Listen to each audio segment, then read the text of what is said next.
생활보호 부담금 줄이기 위해 신청자를 돌려보내. 일본 뉴스. 우리나라에서 기초생활보장제도는 생활이 어려운 사람에게 필요한 급여를 실시해 이들의 최저생활을 보장하고 자활을 돕고자 실시하는 제도입니다.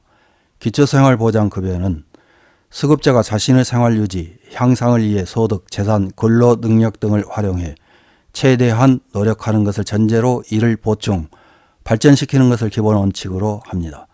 국민기초생활보장법 제49조에서는 거짓이나 그 밖의 부정한 방법으로 급여를 받거나 다른 사람으로 하여금 급여를 받게 한 사람, 지급받은 급여를 목적 외의 용도로 사용한 사람은 1년 이하의 징역, 1천만 원 이하의 벌금, 구류 또는 과료에 처해진다고 규정하고 있습니다. 부정수급 사례는 생계급여를 받기 위한 근로소득 미신고가 대다수이며 그 밖에 사실혼 미신고, 부양의무자, 단절 허위신고, 가구원 변동 미신고, 자동차 취득 미신고, 기초생활수급자 이장이혼 등이 있습니다. 일본에서 우리나라의 기초생활보장제도와 같은 개념의 제도는 생활보호제도입니다. 강자에게 숙이고 약자에게 강한 모습을 보이는 일본 국민들 중에는 생활보호제도를 이용하는 수급자들에게 공격적인 모습을 보이는 사람들이 많습니다. 생활보호를 이용하는 사람들을 향한 언론의 보도 태도도 우호적이지 않습니다. 그래서인지 생활보호를 받아야 하지만 받지 않는 사람이 굉장히 많습니다. 일본에서 생활보호제도 부정수급자는 해마다 다르지만 대개 0.2에서 0.3%대밖에 되지 않는데도 많은 사람들이 부정수급을 이유로 축소나 폐지를 주장하기도 합니다. 일본 언론에서 보도한 생활보호 부정수급과 관련된 기사 하나를 확인해 보겠습니다. 1월 20일 파이낸셜 필드라는 매체의 생활보호는 부정수급이 많다는 게 사실이야? 비율이나 금액, 최근의 경향 등을 해설이라는 제목의 기사입니다.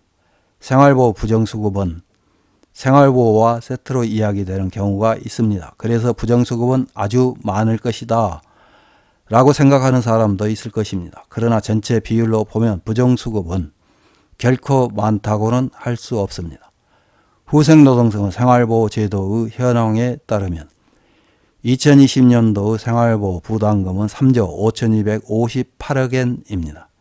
이 중 부정수급은 약 126억 4659만 3천 엔으로 비율로 따지면 약 0.36%에 불과합니다.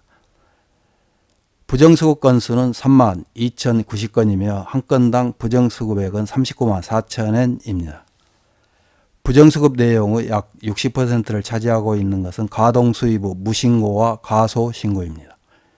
예를 들어 생활보호를 받고 있는 세대가 고등학생의 아르바이트 수입을 신고하지 않은 경우에는 무신고에 해당하며 세대주의 수입을 적게 신고한 경우에는 과소신고가 됩니다.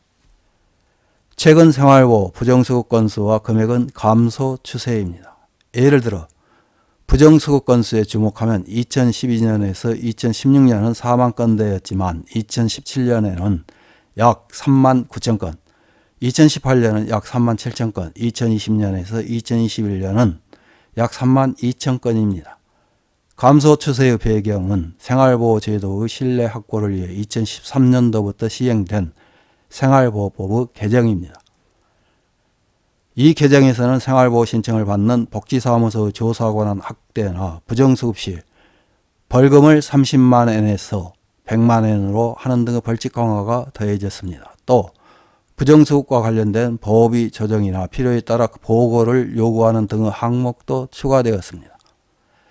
생활보호 부정수급은 지금 시작된 문제가 아니며 국가에서도 대책을 강구하고 있는 것입니다. 부정수급 비율이 적고 감소 추세에 있다고는 해도 아직도 많은 국세가 쓸데없이 사용되고 있다고 생각하는 사람도 있을 것입니다. 물론 이런 부정수급에 엄격하게 대처하는 것은 중요하지만 정말 생활보호를 필요로 하는 사람이 급부를 받기 어려워지는 문제가 발생하고 있는 현실도 간과할 수 없습니다. 이는 관공서가 생활보호 부담금을 줄이기 위해 바빠서 신청을 못 받는다, 무료 저가 시설을 이용해 주었으면 한다면서 신청자를 돌려보내는 대응을 하는 것이 있다는 문제입니다. 이로 인해 마지막 안전망이어야 할 생활보호제도가 기능하지 않게 되는 케이스가 나오고 있는 것입니다. 또 일부 사람의 부정수급으로 생활보호를 받는 사람의 이미지가 나빠지고 국민의 정당한 권리인 생활보호를 받기 어려운 사회적 분위기가 있는 것도 큰 문제입니다. 실제로 체면이나 가족, 친척의 반응이 신경 쓰여 생활보호 신청을 주저하는 사람이 적지 않습니다. 생활보호에 부정수급 문제가 있는 것은 확실하지만 전체 비율로 보면 많다고는 할 수 없습니다. 또 생활보호법 개정으로 부정수급도 감소 추세입니다.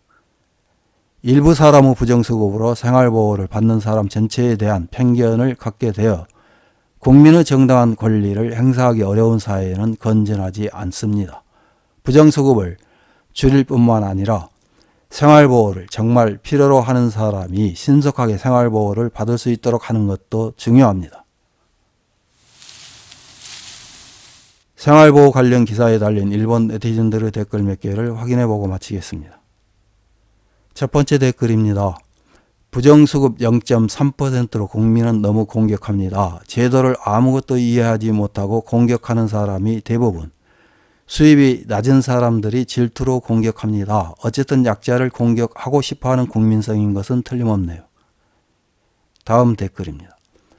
부정수급이 줄어든다고 하지만 어차피 그것은 행정이 잘못을 인정한 만큼 있을 것이다. 잘못을 인정하고 싶지 않은 행정이 인정하지 않을 수 없었던 것은 실태는 그 몇 배의 부정수급이 있다는 것이다. 수십만 명, 아니 그 가족을 포함하면 100만 명 단위의 세금 도둑이 있다는 것, 본래 수급할 수 없는 외국인도 포함하면 수조엔 단위의 헛돈이 쓰이는 셈이다.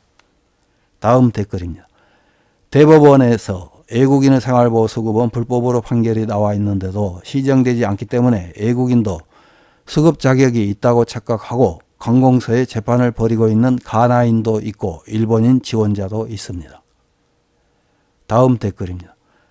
관공서의 심사를 엄격하게 하지 않으면 무리 젊은 세대의 수급자도 비만한 몸, 머리카락을 염색해서 누가 봐도 생활에 여유 있는 것처럼 보여도 관공서는 그것을 조사하지 않는다. 그만큼 바보 같은 수급자를 늘리면 과도한 업무가 되어 무리 젊은 세대의 수급자 취업 지원을 전면에 지지하는 다른 조직에 이관시키지 않으면 어렵다. 다음 댓글입니다. 옛날에는 약한 자에게 자비가 있었지만 지금은 약한 사람이 더 약한 사람을 공격하는 싫은 세상이 되어버렸다. 여유가 없어졌을 것이다. 여유가 있으면 일일이 따지지도 않을 거야. 이상입니다.